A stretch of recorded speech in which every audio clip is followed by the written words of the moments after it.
Hello everyone, this looks so weird because আমার আসলে blog করার কোনো ইচ্ছা থাকলেও আসলে হয় নাই, বাট দিস টাইম মনে হলো না, যেহেতু ঘুরে আসছি তাহলে why not.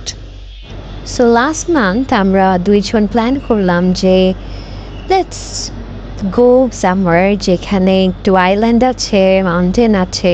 So here we are in Thailand and আমি খুব ক্যাজুয়াল একটা চার্ট পড়ছিলাম অ্যান্ড যাই হোক, মানে আমি ওইভাবে প্রিপারেশন নেই নাই, but I felt good because this is my first time travelling to Thailand and after a long time and here we are.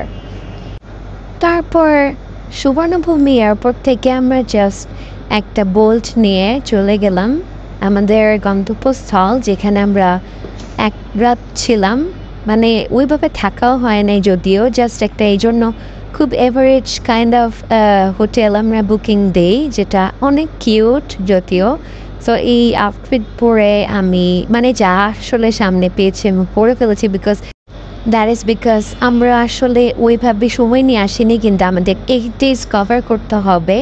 So here we are, আমরা চলে যাচ্ছি ডিরেক্টলি একটা খুবই সুন্দর টেম্পল দেখতে, যেটার নাম হচ্ছে ওয়াতারুন temple in Bangkok.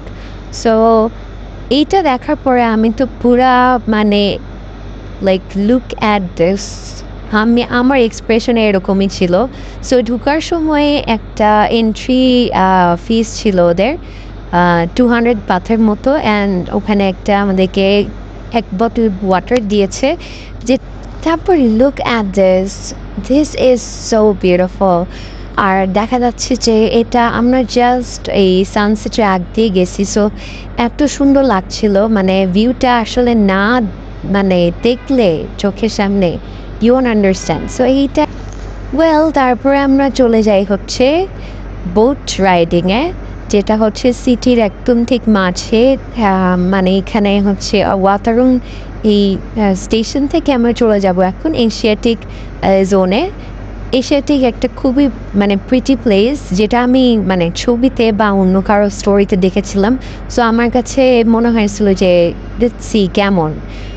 So here we are, it's so pretty, মানে জায়গাটা খুব সুন্দর, বাট অনেক ক্রাউড ছিল যদিও। সো আমি মানে প্রপার একটা প্লেস পাচ্ছিলাম না এখানে ছবি তোলার, বাট স্টিল আই ট্রাইড। এরপরে আমরা ব্যাক করে আমরা রাতে খাওসান এরিয়াতেই, ওখানে নাইট মার্কেট ছিল, ওখানে আমরা মজার মজার কিছু খাবার খেয়েছি। এই ব্রেসলেটটা আমাকে নাবিল দিয়েছে। So I was really happy, এটা প্যাশন ফ্রুট জুস।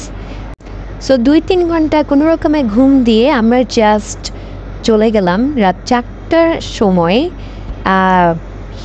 সুবর্ণভূমি এয়ারপোর্টে। এরপরে ওখান থেকে আমরা সুরাত থানির উদ্দেশ্যে রওনা দিলাম। সুরাত থানিতে যাচ্ছি কেন সেটা যদি জানতে চান আমরা দেখব নেক্সট ভিডিওতে। সো কেন আমরা সুরাত থানিতে পৌঁছালাম, কি হলো তারপর, stay tuned and keep supporting us so that আরও কিছু ভিডিওস আপলোড করতে পারি। So take care, by.